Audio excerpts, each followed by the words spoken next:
Hello, everyone, and thank you so much for joining us here at Bay Path University for the Reading and Literacy Instruction Program. My name is Anastasia Sprimuli. I'm the Director of Graduate Admissions, and I'm thrilled to be here with Phyllis Hakim. She's the Program Director for the Reading and Literacy Instruction Program at Bay Path University. Thank you, Anastasia, for this opportunity to present our offerings here at BPU and to identify what sets us apart from other institutions.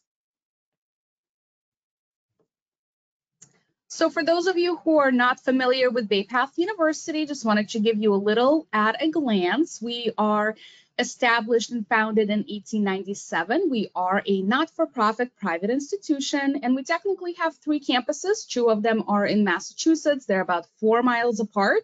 And then we have a huge presence with our online programs. We are a fairly small institution at over 3,300 students. This does include our graduate, undergraduate, and doctoral level students, but we do have more than 17,000 worldwide alumni. As an institution, we are accredited by the New England Commission of Higher Education. So some of the reasons of why students choose Bay Path University is because we have a flexible and accessible approach to learning, especially when it comes to this program. This program is online, so it gives you that flexibility of working, attending to your families or personal responsibilities, and being able to attend graduate school. We have an extremely supportive faculty and staff. They are here to support you from the beginning until your graduation and even beyond. We have a really engaging and diverse community, an innovative approach to learning, and immediately applicable knowledge. So everything that you're going to learn in the classroom will be applicable to the outside world, and even what you have learned on the outside world will be applicable to the classroom. Your expertise, no matter how big or small, will make an impact on the classroom itself. So Phyllis, will you please review with us the program degree options and what happens after you're accepted? Yes, as you can see, we offer a Master of Science in Education degree and an Education Specialist degree. Both degree programs can be either non-licensure or licensure. After being accepted to our highly competitive programs, the candidates meet with me for an onboarding session. This includes, in part, an orientation specific to their program, discussion of course schedule options, and a Canvas tour. And can you please explain the benefits of enrolling in our EDS degree? Yes, first a candidate will have an area of specialization and credentialed status. An EDS in some districts can provide a contractual salary increase, is valued when considered for promotions, is respected when applying for administrative, district, state, and university positions, and is a bridge to a doctoral degree. Also, Anastasia, I want to share, if one of our graduates applies to BPU for a doctorate in leadership, 36 credits will be accepted towards their new program. That's fantastic. And I guess another super popular topic is, can you please explain the difference between our licensure and non-licensure? Of course, think of it this way. BPU is the sponsoring organization that provides the endorsement, and the state of Massachusetts issues the license. On this slide, we can take a moment to go over the Department of Elementary and Secondary Education requirements. And first, it's really important to note that this is a second initial license. So the teacher reading specialist candidate must have at least one initial license and have taught under that license for 1 year. The candidate must complete all required reading and literacy instruction courses successfully, and that's a B or better. They have to pass both the communication and literacy and reading specialist MTELs, and then they complete a 150-hour practicum field experience in a Massachusetts public school setting or special education private school that is approved by the Department of Education.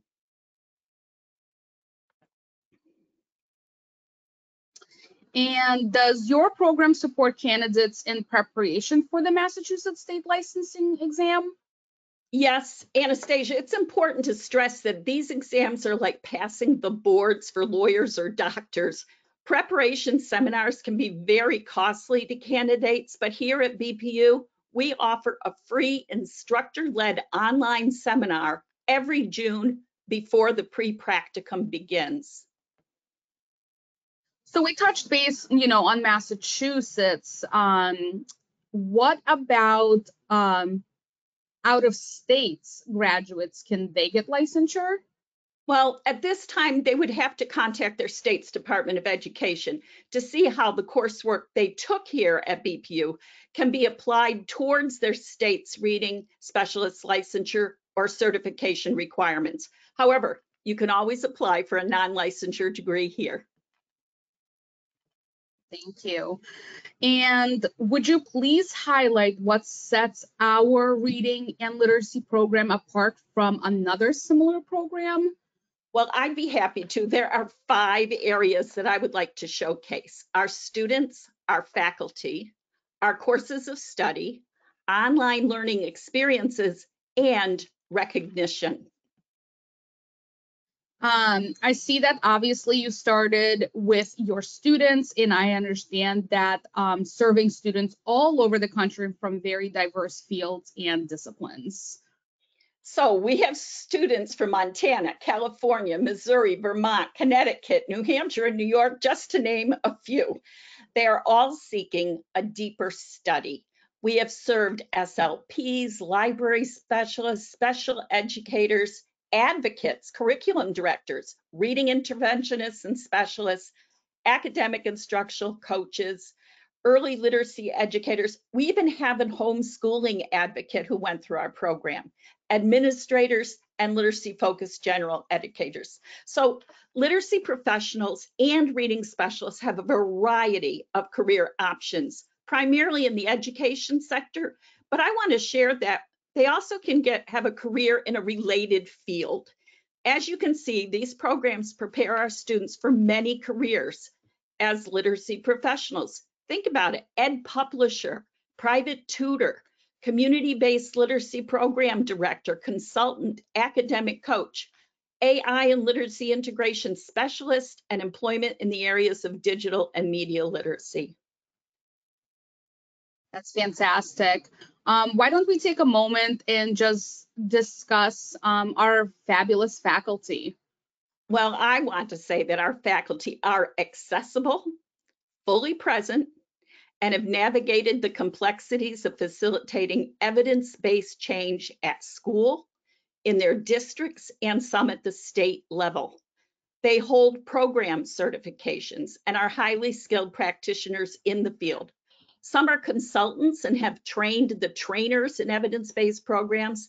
They are a beacon of hope when it comes to educator and literacy professional preparation. That's wonderful.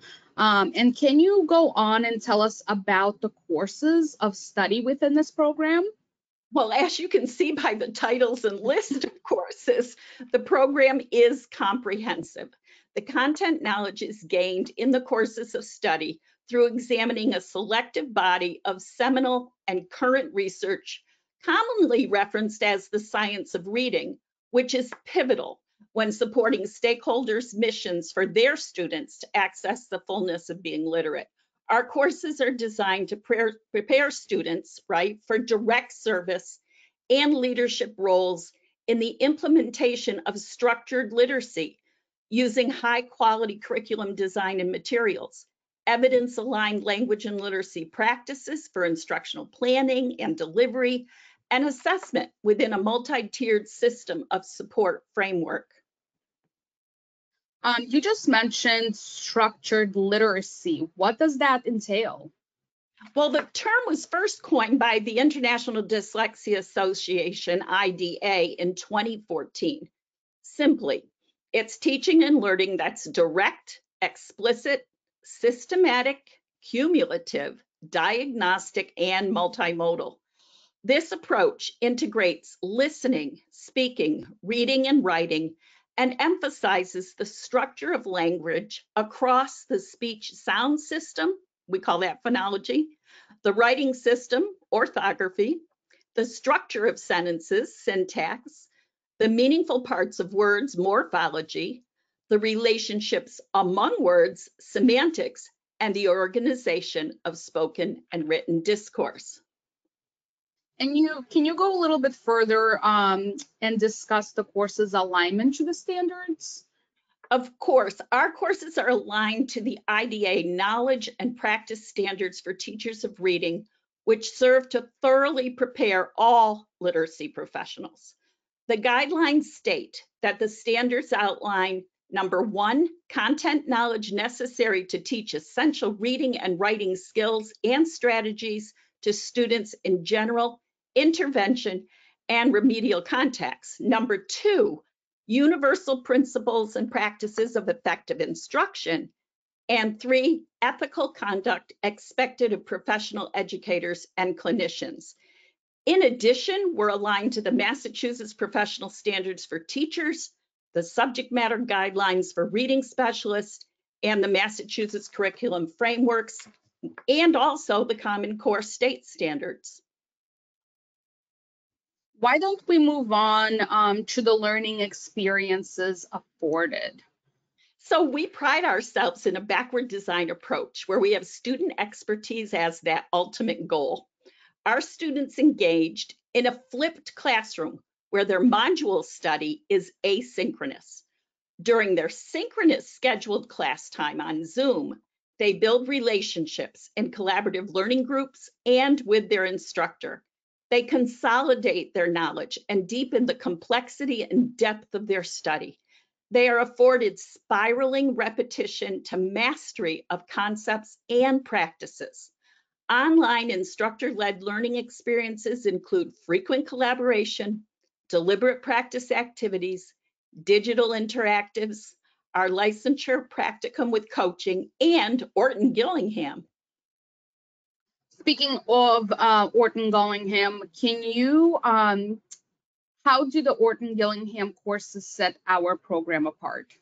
Well, one of the most successful components of the Reading and Literacy Instruction degree program is our study of the Orton Gillingham approach through instruction by a fellow of the Orton Gillingham Academy with practicum. The intensive practice not only gives our graduates the skills they need, but also mirrors our program's philosophy of moving theory to practice.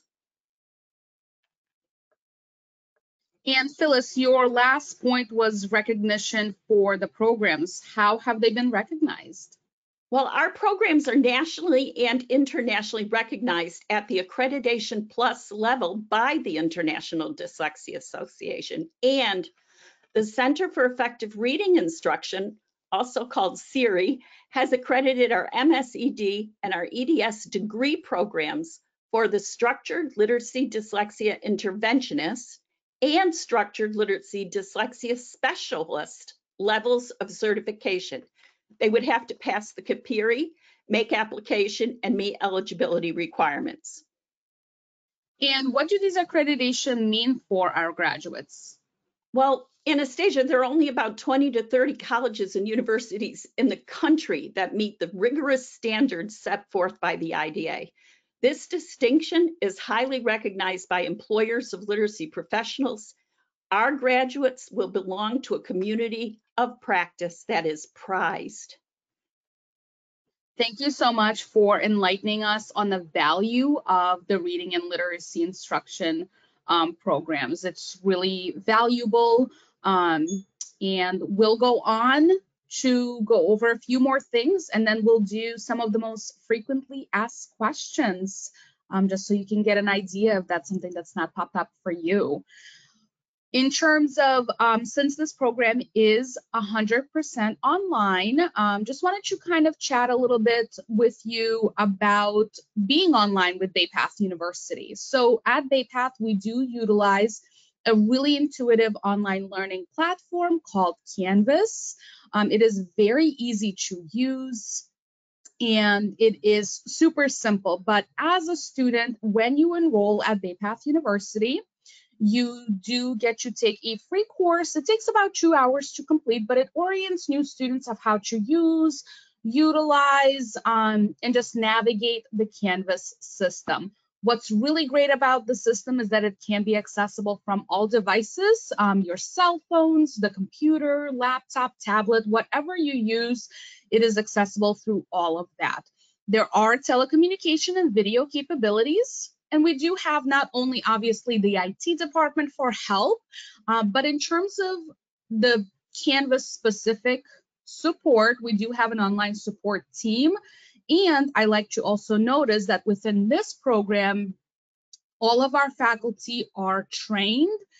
So they're also available to help. So if you don't want to wait for the support team or the IT department to help you, your own faculty within the classroom are most of them are very capable of solving issues such as, you know, submitting an assignment or where to go. They are very well trained in that as well. When it comes to student financial services, Phyllis and I, this is not our area of expertise, but we have an incredible department they have an entire building designated just for them.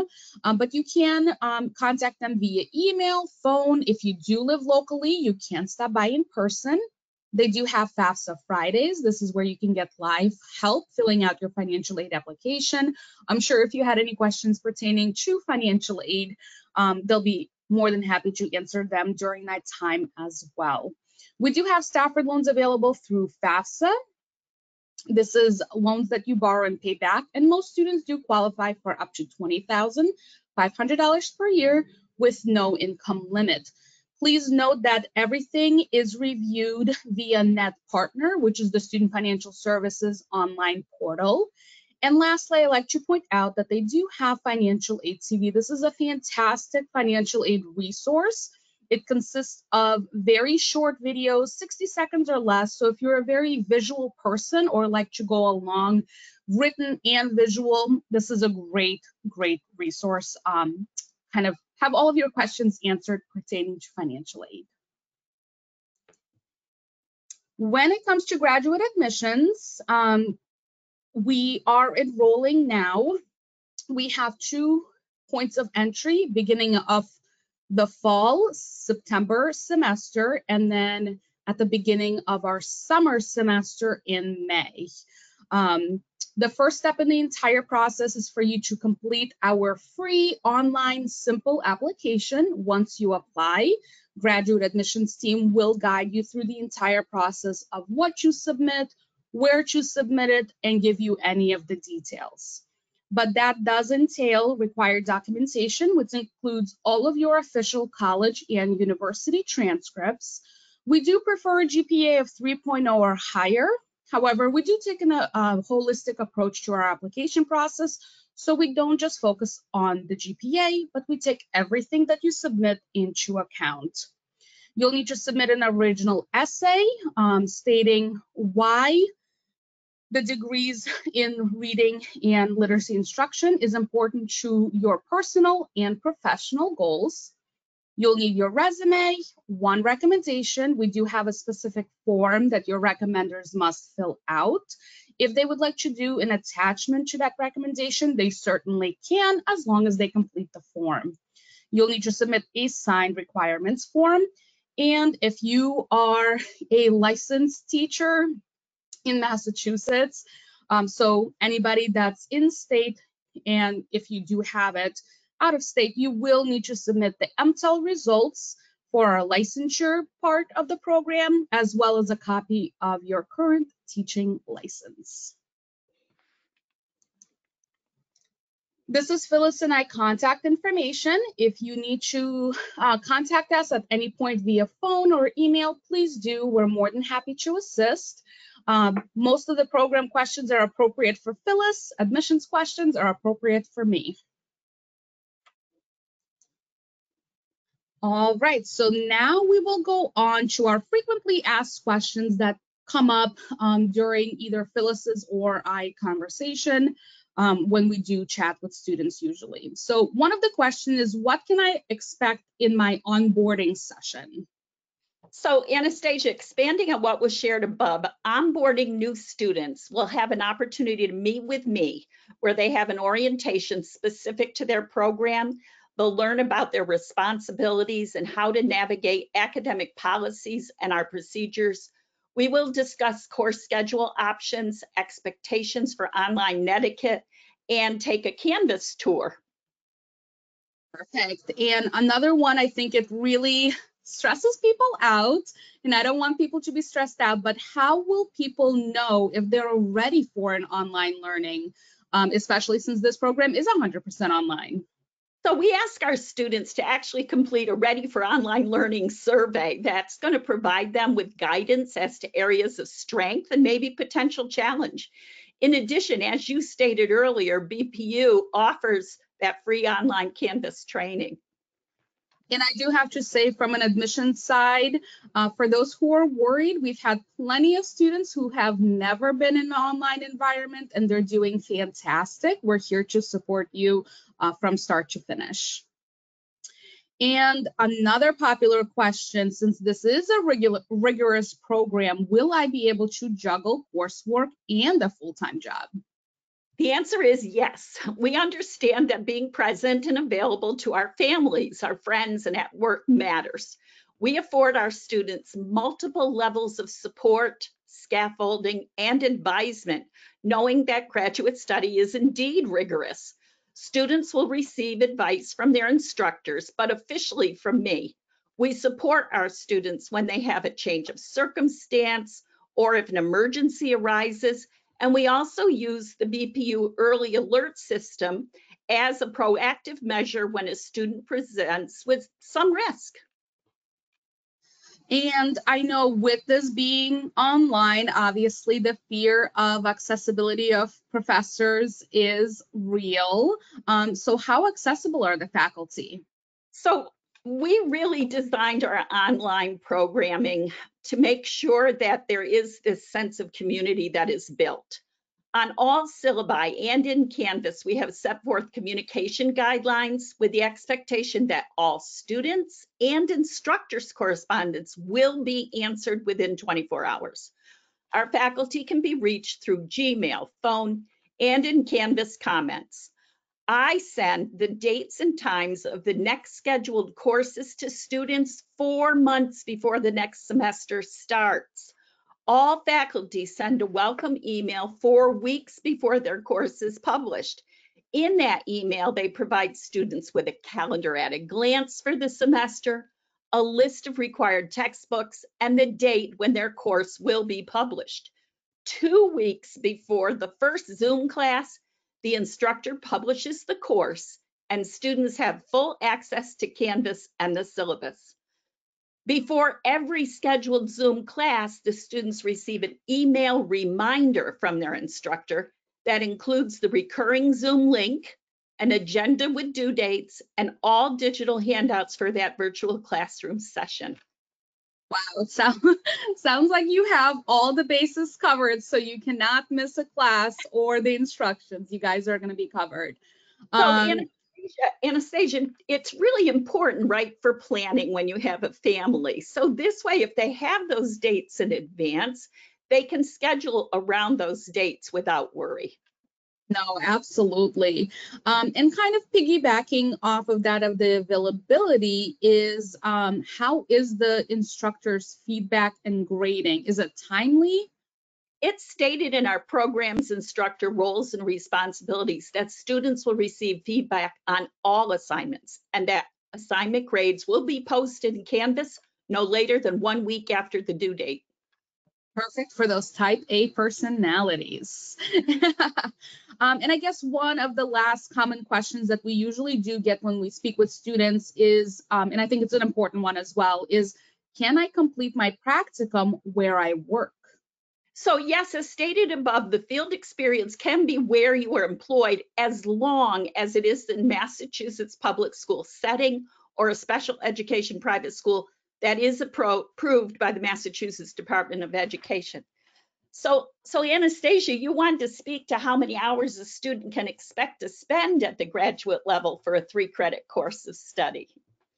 Yes, I know that can be a really difficult question to answer. We do use a rule of thumb just because everybody is so different. So for instance, I'm a little bit of on the slower side of a reader, so reading takes a little while for me.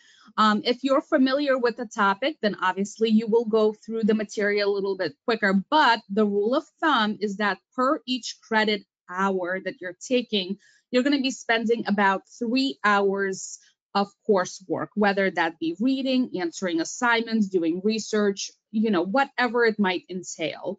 But I would say the rule of thumb is 1 hour or 1 credit hour is going to equal to about 3 hours of coursework. Thank you, Anastasia. Of course. If anybody has any further questions, please do not hesitate to reach out to Phyllis or I. We are always available. You can email graduate@baypath.edu. And I hope that we see your applications come through. And feel free to join any of the Bay Path University's events that are held online. Thank you so much. Thank you. Have a great day.